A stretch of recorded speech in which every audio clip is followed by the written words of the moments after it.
paz. Amém, meus irmãos? Podem tomar vossos assentos, por favor? Como é bom estar na casa de Deus. Como é bom estarmos adorando o seu santo nome. Mas vale um dia na presença do Senhor do que 1000 fora deles. Se você tem aí a sua revista, eu creio que você não esqueceu. Eu quero que você abra lá, por favor, na página de número 23, no último parágrafo, na letra B.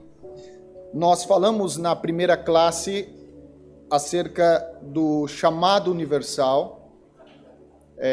Eu até nombraria como uma ordem universal a todos os crentes de pregar o Evangelho.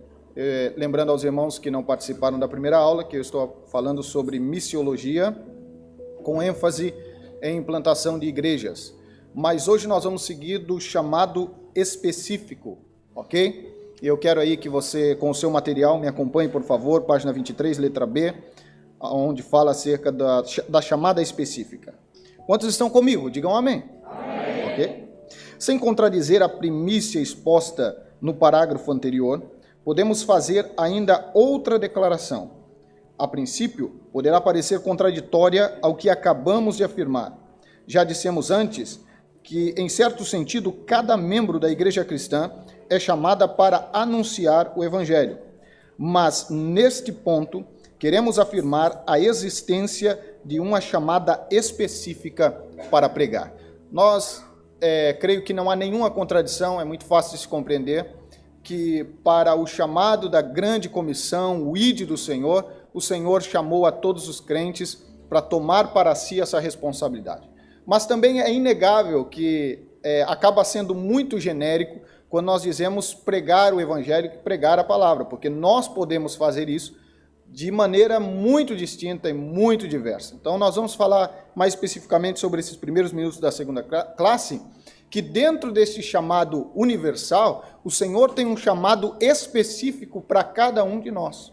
O Senhor tem dons para distribuir à sua igreja, o Senhor tem talentos, forma de operar distinta e vai nos dar uma característica única, especial, específica, individual, para que a gente possa desenvolver o nosso ministério com maior precisão, atendendo assim a necessidade de cada pessoa. Cada pessoa virá a Cristo de forma distinta e tem a sua experiência distinta. Tem um exemplo que eu deixei posto e diz assim: uma grande empresa anuncia que precisa de trabalhadores. Em resposta, cerca de 100 homens se apresentam no escritório.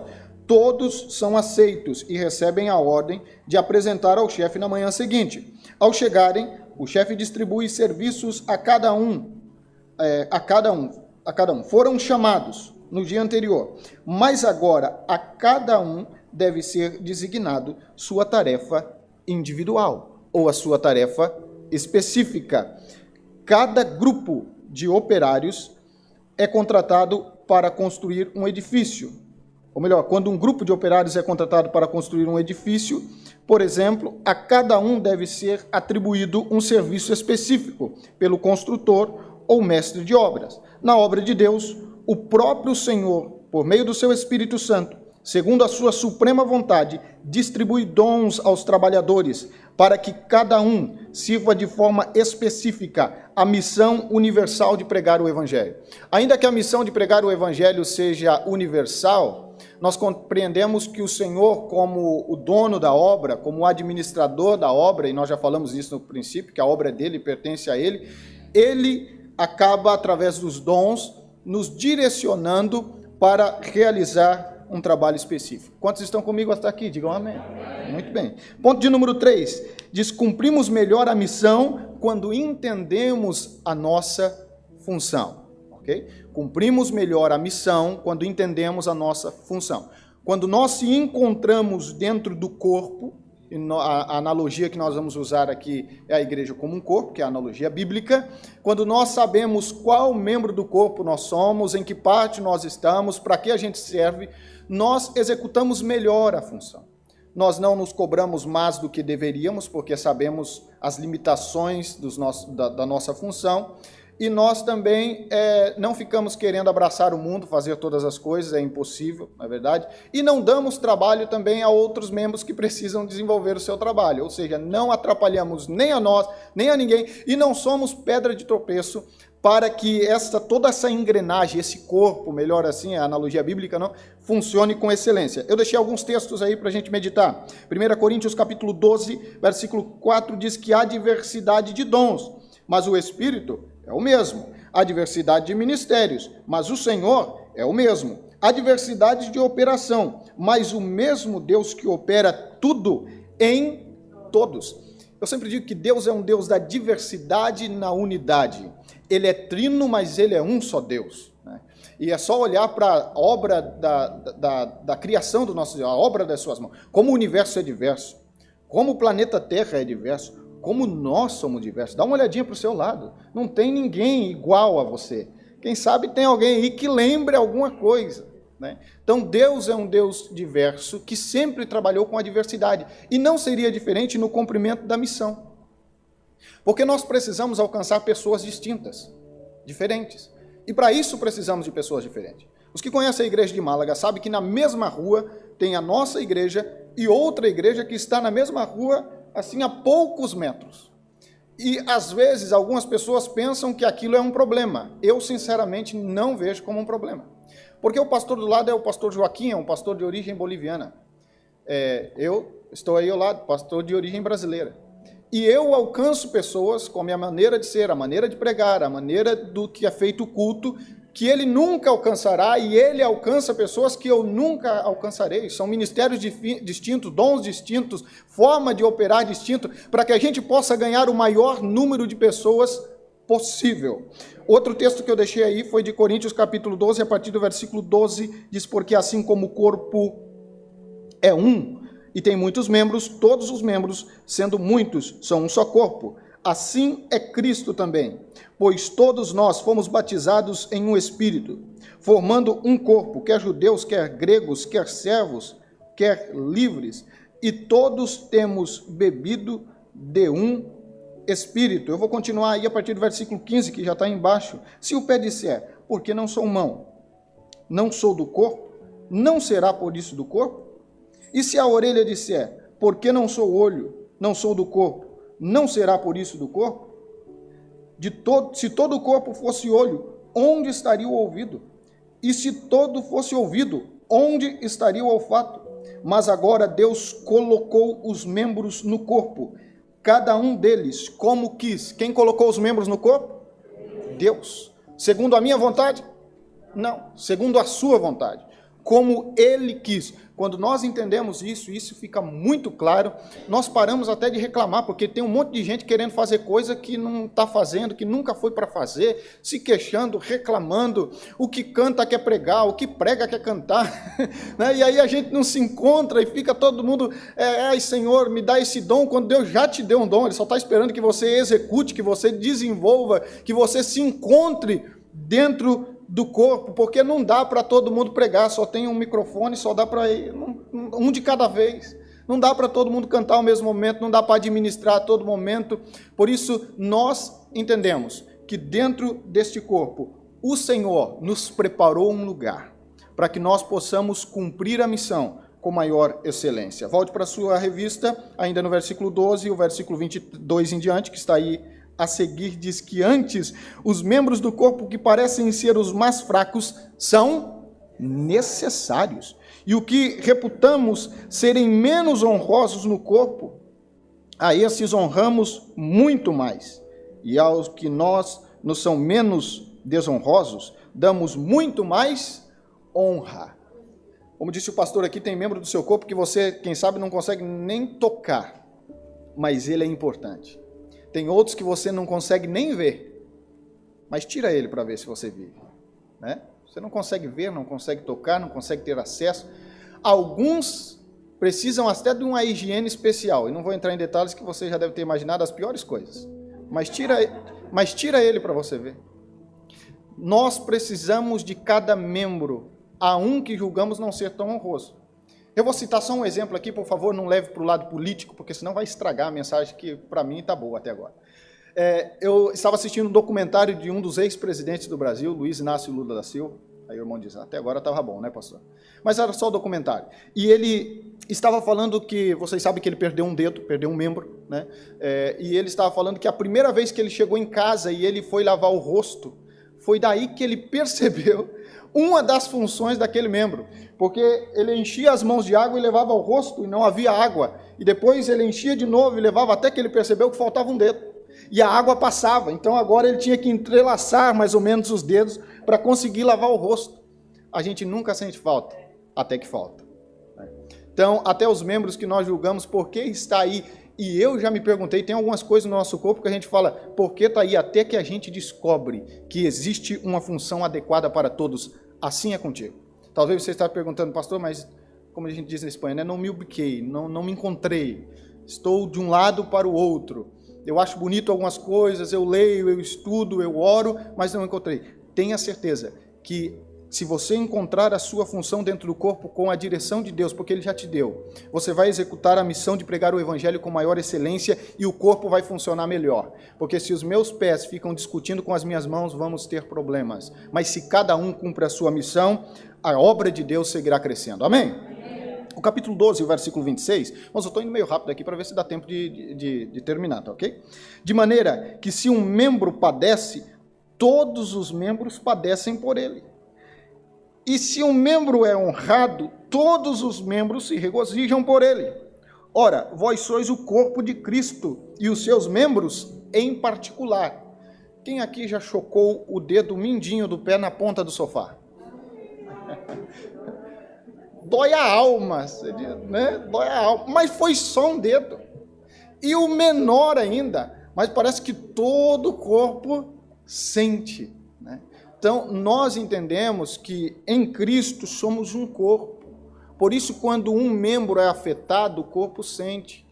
Então, por isso que nós precisamos orar a Deus para que encontremos nossa função dentro do corpo, para não atrapalhar o funcionamento do corpo. Porque se um membro está fora, está deslocado, desloca um ombro, mas é só um ombro, vai reflexionar ou vai refletir em outras áreas do seu corpo. No ponto de número 4 tem a definição de igreja, mas eu não vou ler essa parte porque é a definição teórica de igreja que você já conhece, trazendo aqui as expressões originais. Eu quero ir para o lado prático, ok? Da questão da definição de igreja, continuando com a analogia do corpo e argumentando um pouco mais sobre aquilo que o pastor Vilmar falou aqui na primeira aula. Nós temos um grupo chamado desigrejados, né? Que é aquele grupo que crê que é possível desenvolver uma fé sem ser membro de uma igreja local. Confesso sinceramente que, para mim, isso não é possível, ok? E vou te explicar da seguinte maneira.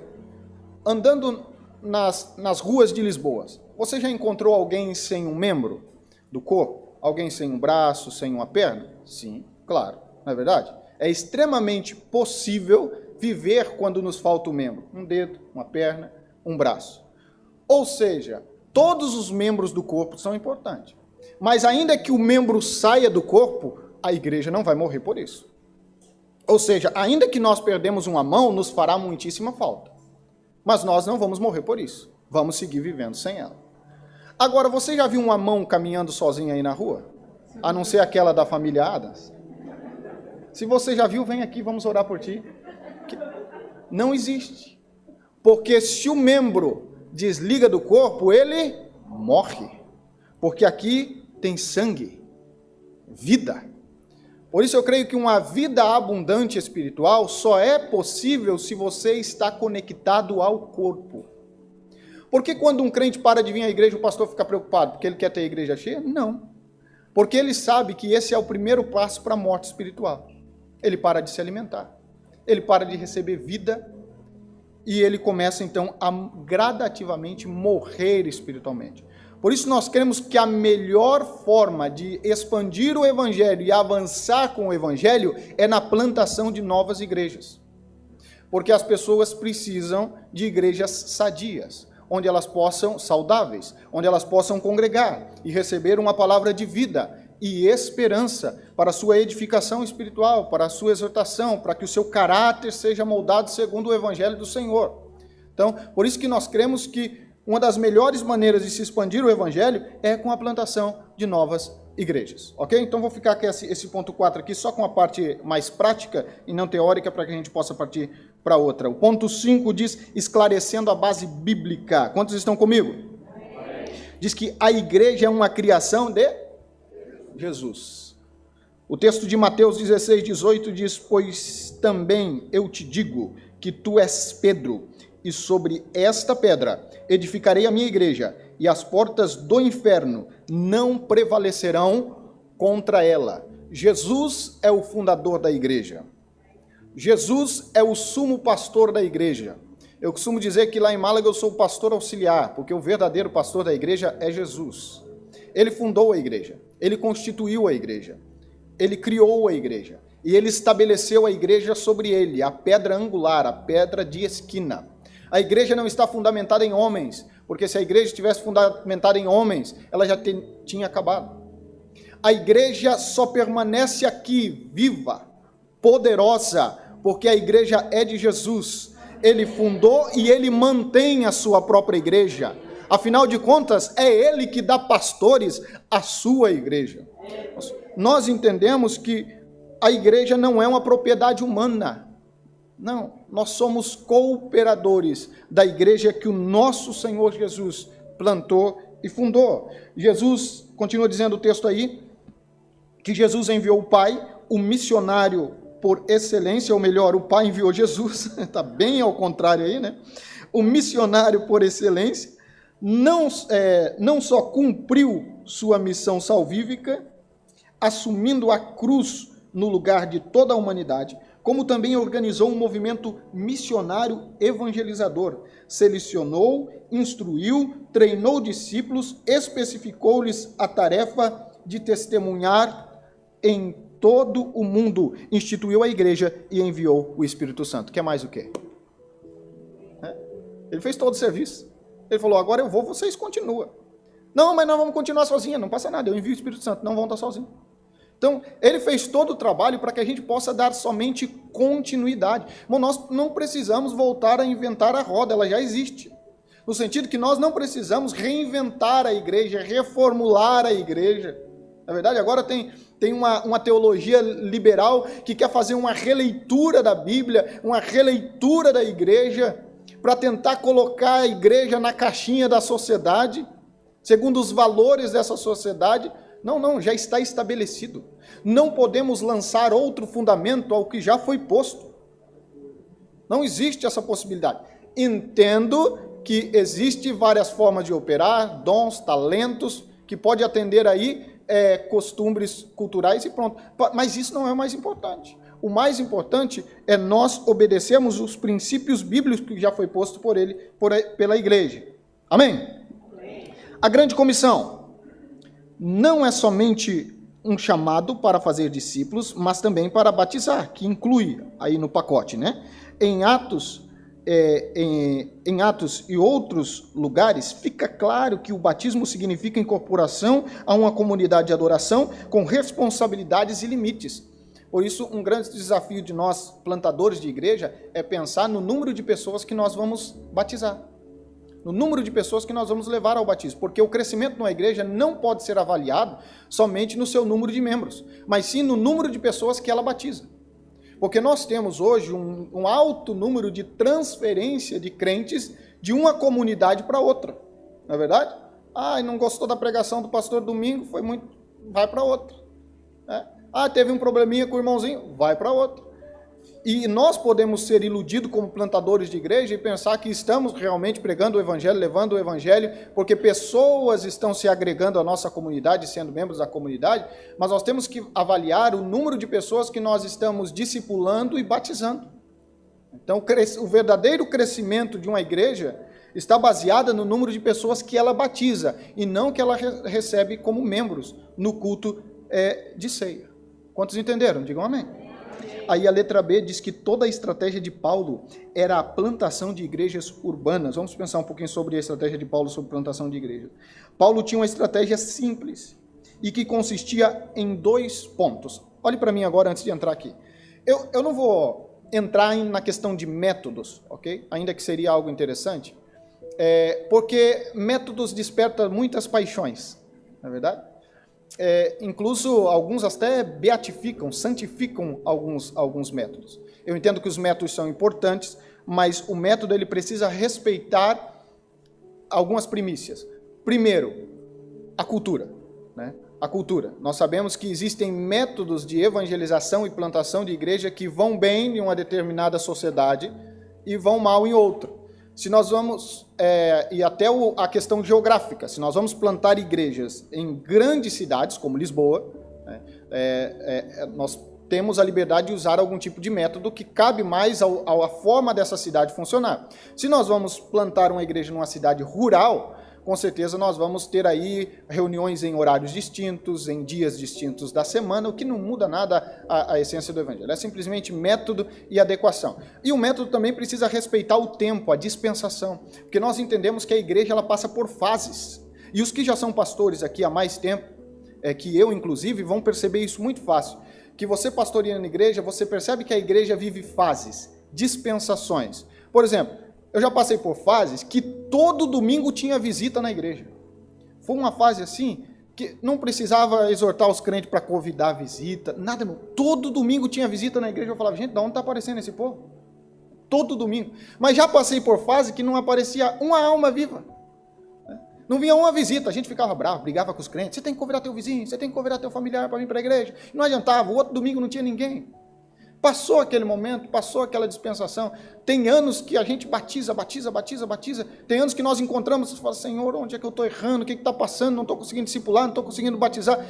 Nós precisamos, o pastor Rick Warren da Igreja Um Propósito chama isso de ondas, olas. Talvez dispensação seja mais espiritual, mais bíblico para você, né? Aproveitar o momento, a fase, a dispensação, o tempo que a igreja está vivendo. Tem fase que sobra dinheiro no caixa da igreja. Quem já passou por essa fase? Dá um sorriso, ainda que você esteja de máscara, né? É uma bênção. Você fica pensando assim, agora onde que a gente vai investir esse mês? Né? Agora tem fase que o dinheiro não chega, no final do mês acabou. E você fica com conta do mês passado para pegar. Nós que temos que entender o tempo, a fase, a dispensação que a nossa igreja local está vivendo, e como diz Rick Warren, surfar nessa onda. Aproveitar esse momento para que a gente possa expandir o evangelho. E entender que para cada situação e para cada momento, por isso eu não vou aqui entrar mais na questão do método, o pastor Vilmar disse que vai falar de algo, né? Porque ele vai depender justamente desse ambiente preparado. Eu até usei a frase que a gente não cria uma onda, a gente surfa na onda. Né? Então a gente aproveita o momento que nós estamos vivendo para avançar com o evangelho. Paulo, primeiro, o que a gente aprende com Paulo aqui? Primeiro, ele ia para as maiores cidades da região. Está sendo semelhante à estratégia que nós temos usado na Espanha na plantação de igreja. Né? Então, ele escolher algumas cidades estratégicas, algumas grandes cidades, para a partir dali, então, você começar a expandir para as menores cidades. Pastor, as menores cidades não são dignas do evangelho? É claro que não são dignas do evangelho, mas nós precisamos criar uma ponte para chegar lá. Nós precisamos criar um caminho para chegar lá. Você sabe que você abrir uma cidade, uma igreja numa aldeia, numa ilha, e vocês têm experiência aqui em Portugal, você vai precisar manter a igreja em todos os sentidos, e por muitos anos, e você não sabe quando isso vai terminar. Você vai precisar manter a igreja no sentido de obreiros, no sentido de missionário, no sentido financeiro. Então você precisa estabelecer uma estrutura, você precisa ter uma base para dar o apoio, porque nós não só enviamos missionário, nós temos responsabilidade com os missionários que enviamos. Né? Então, Paulo entendia também que havia a necessidade de plantar igrejas urbanas, para que depois essas próprias igrejas urbanas começassem a gerar outras igrejas. É o que está acontecendo conosco ali em Espanha. Não? Nós temos a igreja de Málaga, que já está há 17 anos plantada, e nós estamos plantando uma igreja na cidade de Torremolinos, que é uma cidade ali vizinha. E essa igreja até hoje depende da nossa igreja. Os pastores que pastorearam a igreja saíram da nossa congregação. Por alguns meses é esta igreja que dá suporte e ajuda. O pastor Vilmar, a mesma coisa. A igreja de Madrid estava plantada há muitos anos e agora ele está plantando uma igreja na cidade de Retafe. Então, são essas igrejas plantadas nas grandes cidades que se convertem em igreja-mãe e ela começa a dar suporte às outras igrejas que nós chamamos de congregações, ok? Segundo, ele plantava igrejas em cada cidade. Então, o nosso propósito é ir avançando, ir plantando cidade por cidade, né? Cidade por cidade. Nomeia, então, anciões, né? Pastores para cada cidade. Uma vez que Paulo fazia isso, então ele julgava já ter terminado o seu trabalho naquela religião. Então ele plantava igrejas, estabelecia pastores e continuava a sua obra. Porque ontem foi também dito aqui, o pastor Josué ele não tem a condição de atender um membro que está lá na congregação, não sei, Fernão Ferro, Silveira e as tantas que vocês têm aqui. Então, por isso, ele estabelece obreiros para que o obreiro atenda às necessidades ali da congregação local. A mesma estratégia de Paulo. Era isso que ele fazia. E é isso que nós seguimos fazendo até o dia de hoje. Não tem moda, não tem invenção, não tem novo método. Sabe o que eu acho engraçado? Eu já participei muito de conferência de novo método. E apresento assim como a revolução. Sabe, aquela coisa assim, eu já fui muito iludido por isso, irmão. Por isso que eu comprava e pagava as conferências. Eu falei, agora vai mudar, agora vai para frente. Aí eu descobri que estava tudo na minha Bíblia. Eu falei, mas o que ele está falando aí? Ele só está contextualizando, segundo a cultura e o local onde ele está. Mas o método já está estabelecido. Né? Até os pequenos grupos que nós trabalhamos com os pequenos grupos, as pequenas reuniões, a casa... o culto nas casas já está aqui. Nós não precisamos reinventar nada, criar nada. Nós precisamos ler, obedecer e seguir os preceitos que estão aqui infalíveis e nunca cai de moda. A Bíblia sempre está na moda. A Bíblia é muito atual. Eu leio a Bíblia e falo, rapaz, ela está falando de coisa que ainda vai acontecer e não aconteceu e vai acontecer. A gente sabe que vai acontecer. Então, quando nós olhamos na questão de plantação de igreja, nós já temos um mapa, nós já temos a orientação. Nós precisamos ler, interpretar e aplicar aquilo que o Senhor já deixou de base para a igreja caminhar na plantação de novas congregações. Quantos ainda estão aqui comigo? Digam amém. Amém. Que bom, vocês são muito animados. Tem uma frase daqui do pastor Tim Keller que diz que a vigorosa e contínua plantação de novas congregações é a estratégia mais crucial para, primeiro, o crescimento numérico do corpo de Cristo em qualquer cidade. Então, estou de acordo com as frases do pastor, por isso trouxe aqui para o nosso ensinamento. Então, eu creio que a melhor estratégia para o crescimento numérico do corpo de Cristo é você ir plantando novas igrejas. Eu sei que nós queremos ficar todos juntos. Eu sei que é bom ter igreja cheia. Pelo menos dentro da nossa visão cultural, nós somos acostumados a congregar em igreja cheia, igreja que os crentes ficavam de pé. Então a gente quer ter igreja cheia. O dia que as cadeiras não estão totalmente completas, o crente vai... Mas nós precisamos entender que o Senhor não nos chamou só para ficar enchendo o local. A nossa missão é maior. E se nós não resolvermos nos esparramar por vontade própria, aí o próprio Deus vem e faz assim, então... Né? Se nós vamos ficar tudo em Jerusalém, não está legal aqui em Jerusalém? Ó, todo mundo tá tendo um avivamento, todo mundo está aceitando a Jesus, a gente não vai sair daqui. Aí Deus fala, não gostei dessa ideia. E aí ele começa a esparramar. Então, ou você vai ou Deus te envia. E eu digo com experiência própria, é melhor ir. É melhor ir do que ele enviar. Então, o propósito do Senhor é que o seu reino cresça, é estabelecer o seu reino, é pregar o seu evangelho. E para isso a gente precisa se esparramar mesmo. A gente precisa, vai faltar músico, assim, o pastor vai chegar, vai tirar teu músico, vai botar ele para plantar uma nova igreja. Você não vai reclamar, em nome de Jesus. Amém? Sim. Aquele obreiro lá que você tem, que é o melhor obreiro da tua congregação, o pastor vai tirar ele um dia. Vai, se ele é bom, ele vai tirar. Quanto melhor, mais rápido ele vai sair. Porque ele vai ser enviado para plantar outra igreja. E nós precisamos ter isso maduro, senão nós achamos que é propriedade nossa. Não, aí o pastor levou o meu músico. Registrou, foi? Comprou? Não, o pastor levou o meu obreiro. Gente, não é nosso não. É do Senhor. Foi ele, pagou um alto preço, comprou dele. E ele nos deu o direito de cuidar. De cuidar. E já está de bom tamanho. Não é verdade? Então nós cremos que essa é a melhor estratégia. B, a contínua renovação do corpo e o reavivamento das igrejas existentes na cidade. Outra coisa, eu quero voltar aqui só para você entender. Concordando com o Tim Keller, que diz que a vigorosa contínua plantação de novas igrejas de congregação é a estratégia crucial para a B, a contínua renovação do corpo. Você quer ver tua igreja renovada? Deixa plantar outra bem na rua da tua igreja. Você olha para os crentes e fala, vamos orar, gente, vamos evangelizar, vamos começar a trabalhar. Tem gente aí trabalhando. A plantação de novas igrejas, até numa cidade onde já tem muitas igrejas estabelecidas, coopera para a renovação das igrejas que já estão estabelecidas. Eu falo assim, gente, temos que trabalhar. Você vê? Tem gente trabalhando. E Deus sabe trabalhar conosco até mesmo com o nosso egoísmo, com a nossa prepotência e com a nossa arrogância. Então até isso Ele sabe usar para o benefício do seu reino. Então a plantação de novas igrejas não somente expande o reino, como também revigora as igrejas já existentes. Aviva na hora, o pastor chama o povo para evangelizar, para orar, e principalmente se plantar do lado assim, aí fica melhor ainda. E Deus sabe disso. E Deus quer que as suas igrejas sejam renovadas, avivadas. Então Ele vai nos movendo para fazer a sua obra. Quantos estão vivos? Digam amém. Os mortos permaneçam como estão. Ponto de número 6. Fé, um elemento indispensável para a implantação de igrejas.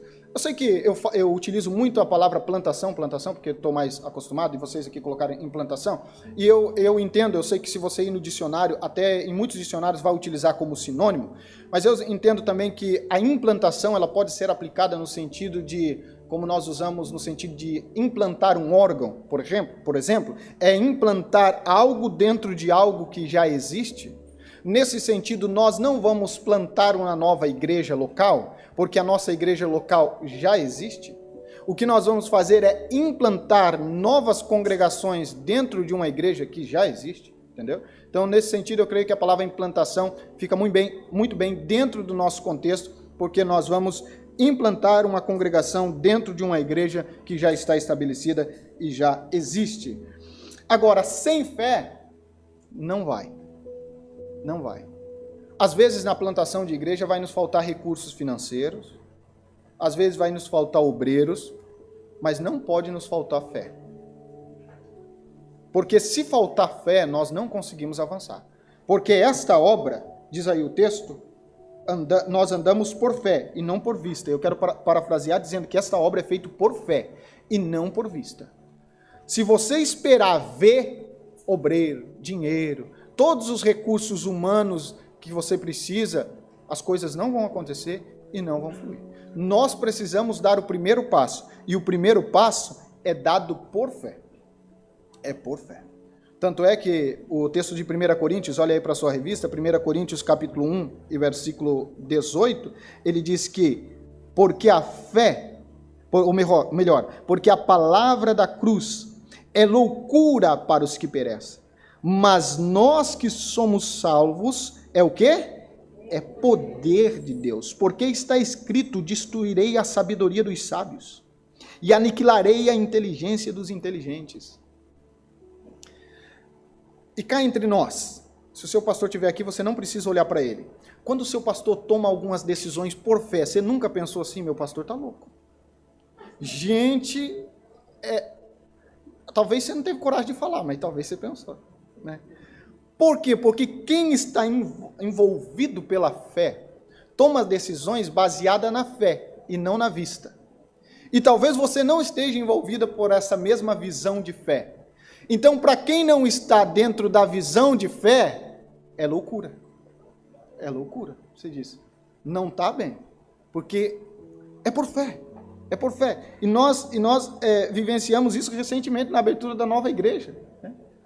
Pura fé. Eu não pensei que estava louco, não, mas eu falei assim, é por fé. É por fé. E está lá, a igreja está plantada, está linda, está bonita. Se você chegar lá, você fala, uau! Mas alguns meses atrás não havia nada. Não havia dinheiro, não havia crente. O pastor, nós vamos plantar uma nova igreja. Eu falei, Jesus, ajuda-nos.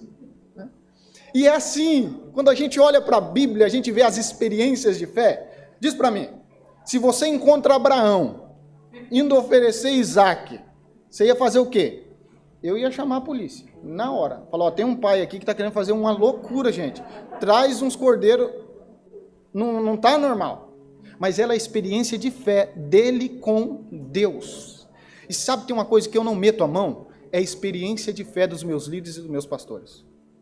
Porque se eu não tenho fé para ver o que ele está vendo, não vai ser eu que vou destruir a fé que ele tem. Eu vou pedir para Deus que me dê a fé que ele tem.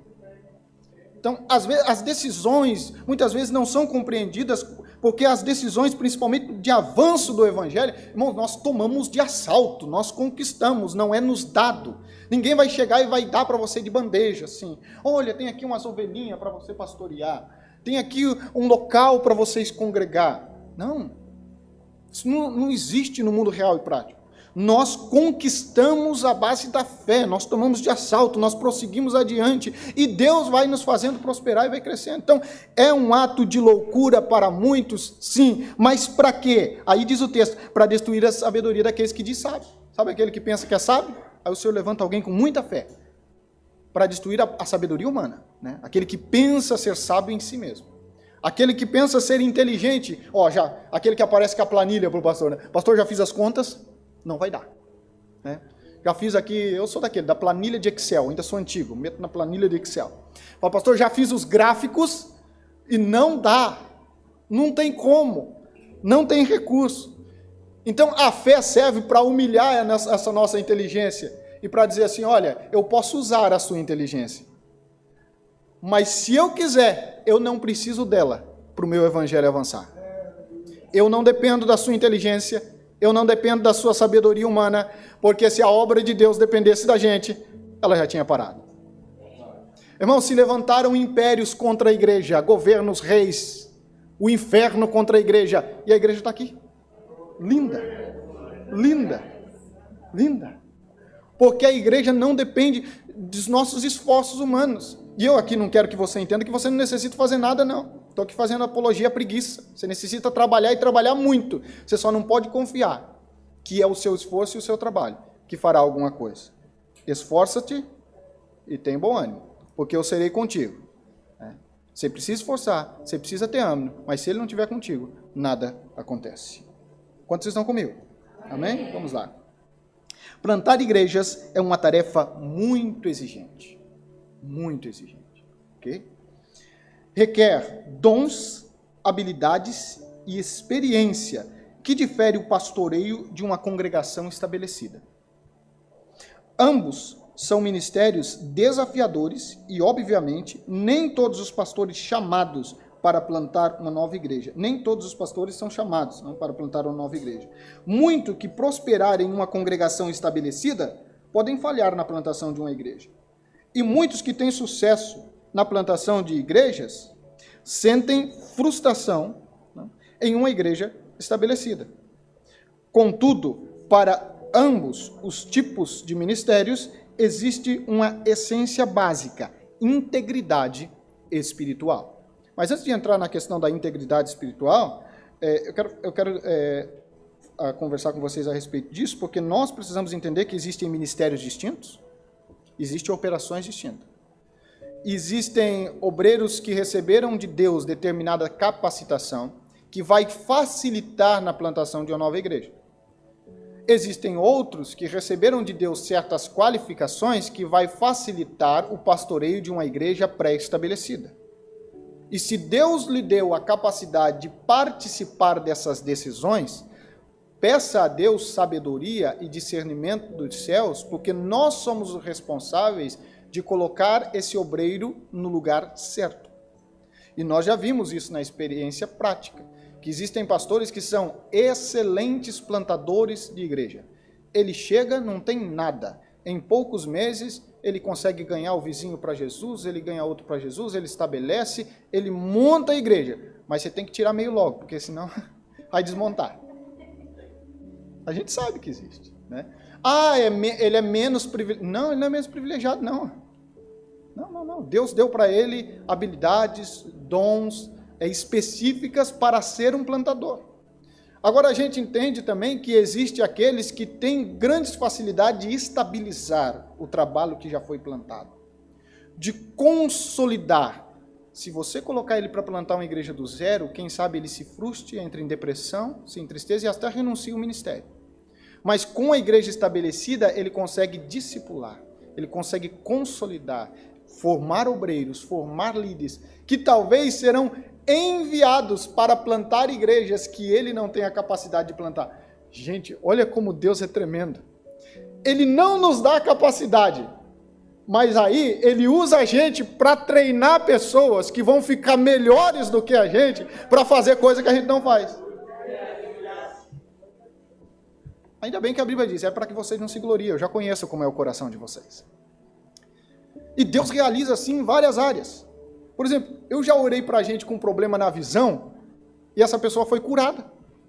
Eu tenho 30% da visão. Já fiz assim várias vezes. Senhor, ui, não vai. Não vai.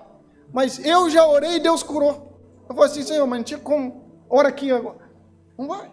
Então, Deus vai te usar para ministrar sobre pessoas que vão ir muito mais além do que você. E vão fazer coisa que você não faz.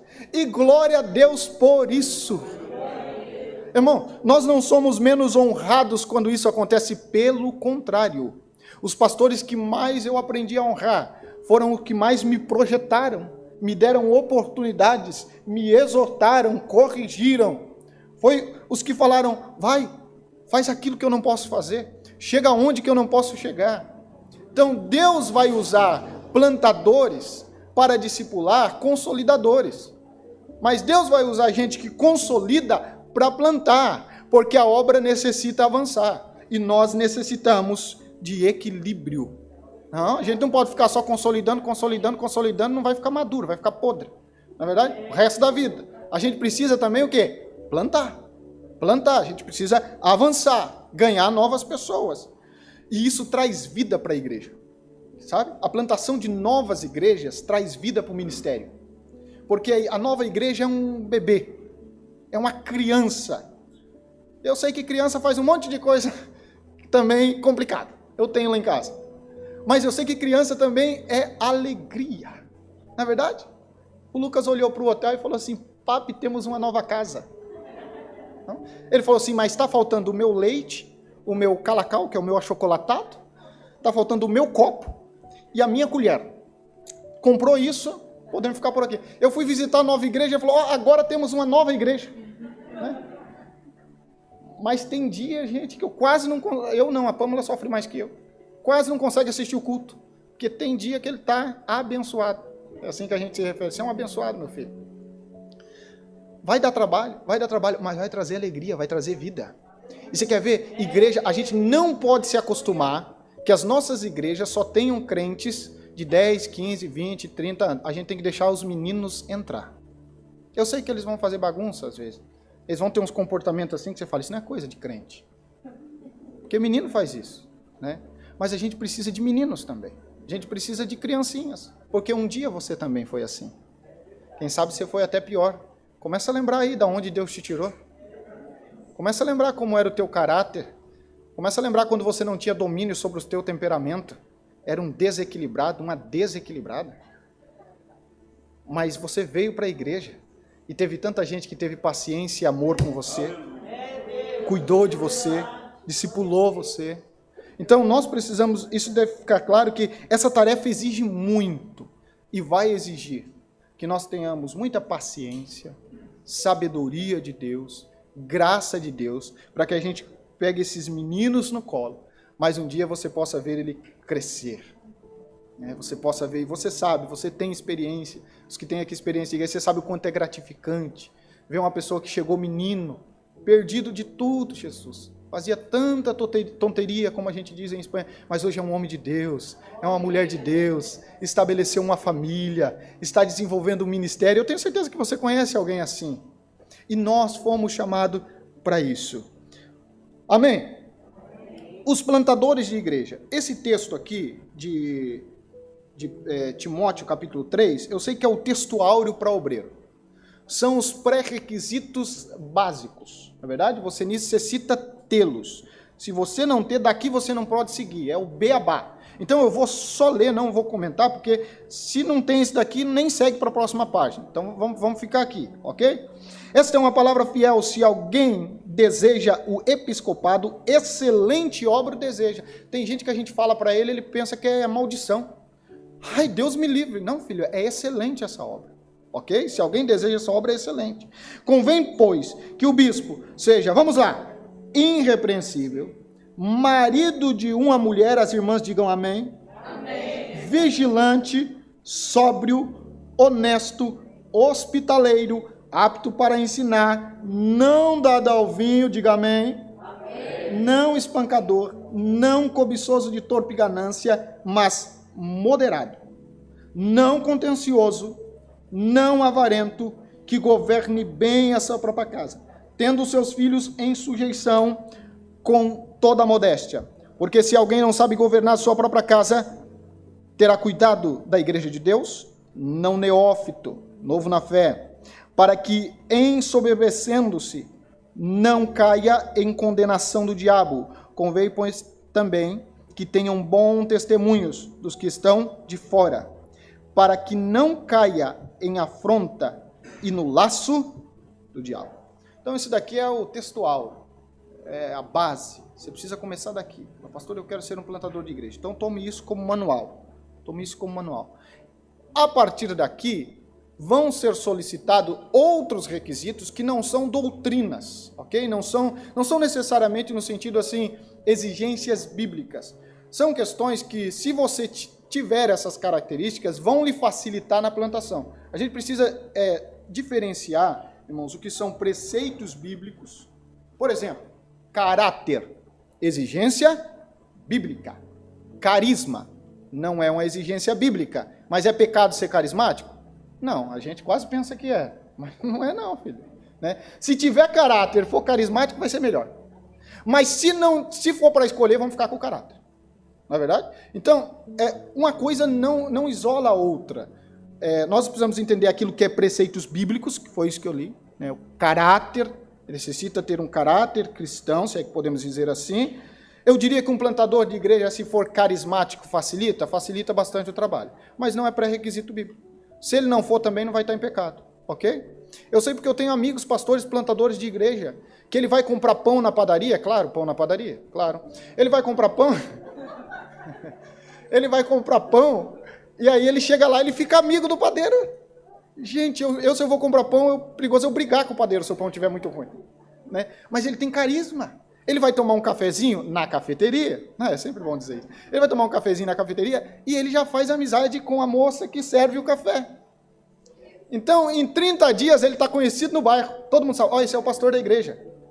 Tem outros, meu filho, que você está há anos lá, os vizinhos não te conhecem. Amém.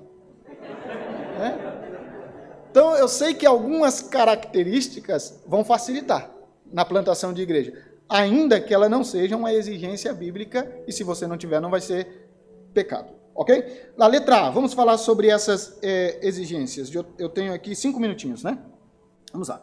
Devem ser homens de visão e fé extraordinária, crença de que Deus pode e irá trabalhar através dele, conforme estabelece novas igrejas. Então, esse homem tem visão, porque se ele não tiver visão, ele só vai viver segundo aquilo que ele vê, e talvez o que está diante dos olhos dele, no começo, na plantação, não é tão animador, não é? Vai faltar obreiro, vai faltar recursos, vai faltar um monte de coisa. E se ele começar a olhar para o momento atual, e ele for movido somente pela visão, pela vista, ele vai desanimar. Mas o plantador de igreja, ele tem visão. Ele começa a comprar cadeira. E você que está lá nessa igreja, fala assim, meu Deus, mas para que tanta cadeira? Porque ele compra a cadeira já vendo o crente sentado na cadeira. Visão. Visão. Quem não tem visão só vê cadeira. O pastor que tem visão já vê a cadeira ocupada. E a gente entende que investir nessas coisas também é investir em almas. E eu abro um parênteses aqui para terminar, porque eu vou ficar só nesse ponto 1 aqui para a gente deixar para a próxima oportunidade. Uma vez eu estava fazendo uma campanha para comprar cadeira. E uma irmã me disse assim, pastor, nós temos que investir em almas, não em cadeiras. Eu achei que não fazia falta, ia dizer. Eu achei que não era necessário explicar, mas vou explicar. Irmãs, nós somos composto de corpo, alma e espírito. Talvez a sua alma não precise de uma cadeira, mas o seu corpo precisa. E é para ele que eu estou comprando essa cadeira. Ademais, se você conseguir vir para a igreja e deixar o seu corpo em casa, facilita, não precisa de cadeira. Não, pastor, não é possível. Você tem que vir com corpo, alma e espírito. Então, eu estou fazendo investimento na sua alma, porque ela habita dentro de um corpo que precisa sentar. A não ser que você queira ficar de pé. Não, é verdade, pastor, vamos comprar as cadeiras. Mas tá. Então, isso ajuda a quebrar alguns paradigmas que a gente pensa. O que você pensa que é investir em alma? Não? Nós sabemos que o ser humano está aqui e ele é completo. É um investimento completo em vidas. Até os meus amigos pastor Batista nem gostam de utilizar essa palavra alma, né? Quando eu vi o Batista traduzindo o americano falava alma, era assembleiano, o Batista falava vidas, né? Na tradução. Bueno, seguimos. Se botar um pregador assembleiano e um tradutor batista, não vai funcionar. Eu já vi e não funciona. Mas é isso, meus irmãos. Vamos parar por aqui e na próxima oportunidade nós seguimos a partir da letra B sobre as características necessárias para um plantador de igreja.